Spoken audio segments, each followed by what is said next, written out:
Hi mayam ngasi su pujaraga la egg recipe gi breakfast ideas da masi am line ko na ang arangai de dum charakpa French toast ki style do ni adubu akoi gi athumba da nataba adubu kitang akoi gi kahani thum hapagi style se adum tawnei ko mapam da adubu ayamba akoi gi athumba na tawbusu yawi milk ka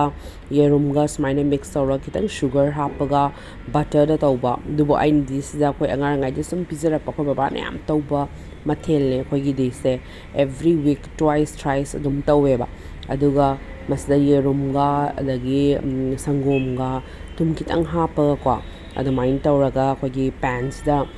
pan fry tawbudo